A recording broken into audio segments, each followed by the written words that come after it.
Okay, great. Thank you for that fantastic introduction. Hello, everyone. How many of you have heard the term moral authority leadership? Okay, then you are in the right place. Today, I will be speaking on a topic that's very close to my heart, moral authority leadership.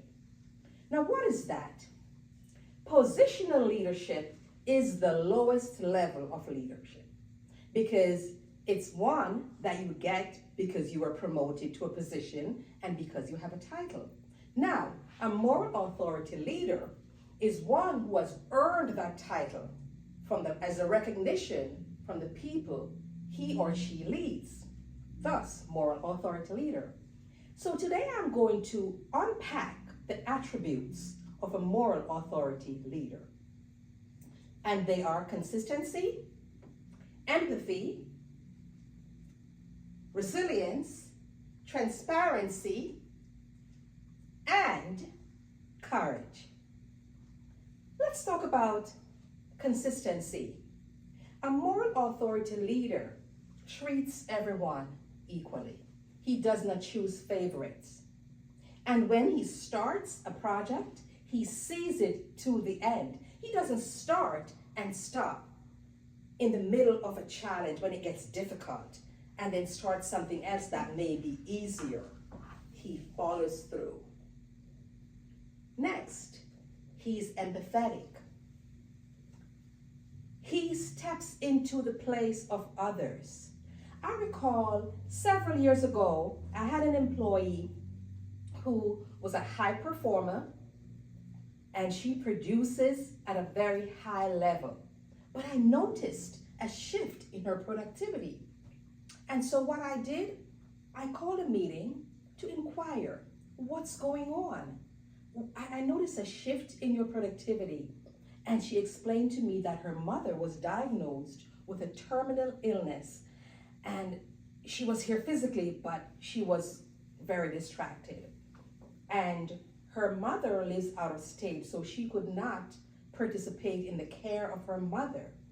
And so I said to her, you know, we have FMLA.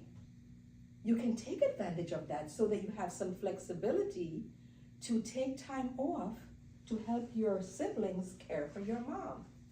And when I did that, she said, wow, I never thought about that.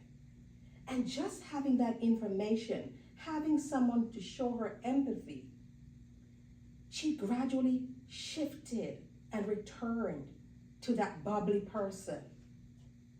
Productivity improved.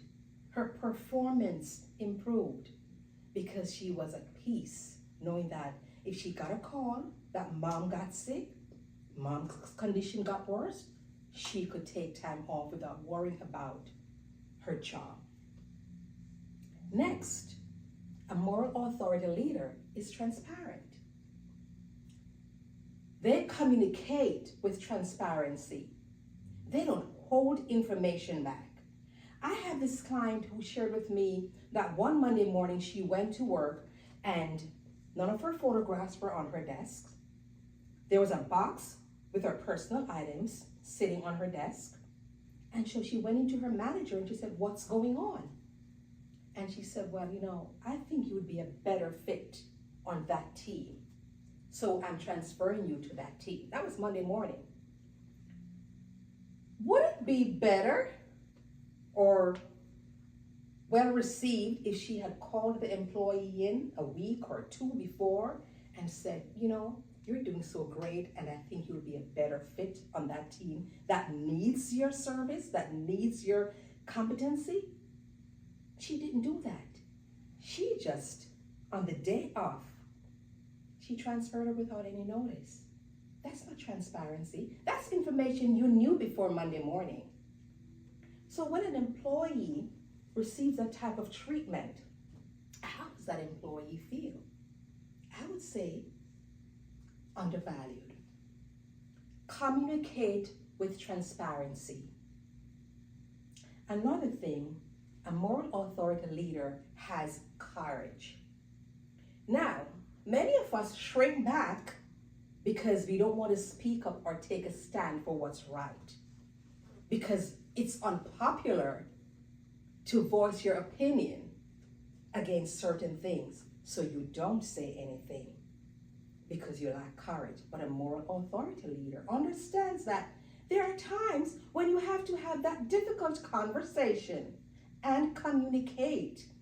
Take a stand for yourself, for your team members, so that they can trust you. See, the common element with all of this is trust. And when it comes, you're becoming unpopular, you still have to take a stand. You have courage. There will be storms, but you don't shrink back from the storm. You learn to dance in the rain, right? That's what a leader with courage does. Then there's resilience. Because that moral authority leader knows that a setback is a setup for a comeback. There will be challenges. You're not going to run a business, lead a team, and no challenges, but they are proactive. And what they do ahead of time, my grandmother always says to me, don't wait until you're hungry to start cooking. You know you will get hungry, so start preparing your meal, whether they're plant-based or not. Prepare your meals ahead of time. Be prepared. So what that moral authority leader does, he does SWOT analysis, identifies employees' strengths and weaknesses, and so that when there are opportunities and there are threats involved, those employees are prepared to handle the challenges. They don't wait until something happens. Now, what's the benefit of a moral authority leader and these attributes? What impact does it have on the organization? When you have moral authority leaders, they create a culture, an environment where employees feel safe. And when employees feel safe, they show up. They feel valued, they show up, they are loyal, and you're going to get so much more out of them. But when they have to be worrying about their jobs, that if they make mistakes, you're going to be. But a moral authority leader will show empathy, hold them accountable, but show empathy and provide opportunities for them to learn from their mistakes and grow forward. And those leaders also hold themselves accountable when they make mistakes. They don't say, oh, it's your fault. It's your fault. No, they take responsibility. And when they do, when their team members see them do that, they trust them. They're loyal. They respect them. And that is why it's an earned authority. It's not just given with a title or a position. But how does one become a moral authority leader? Through constructive feedback. You want to make sure you get feedback from your peers, from your team members. I've worked for organizations where they give employee surveys, and that's an opportunity for the employees to say how well their leaders are doing, where they need to be making changes to improve employee engagement. We hear that word being thrown around a lot, employee engagement. But a lot of times, it's just a program. They don't always do that, and I've seen it. So you want to make sure you engage your employee. You provide opportunities for them to learn and grow. And a moral authority leader, he embraces learning. He has a growth mindset. And another thing he does, he stays on top of industry trends to make sure he's not left behind. Remember Kodak? Remember Blockbuster? Would you say that they stayed on top of industry trends? I don't think so.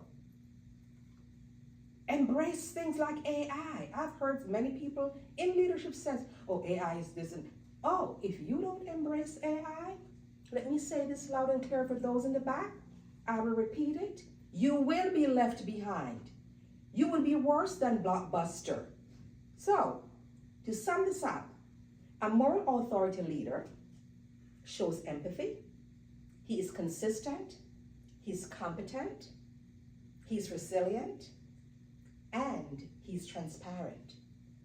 And he values his employees, and he provides opportunities for them to learn and grow. And he holds himself and his teams accountable. You have been an amazing audience, and I thank you.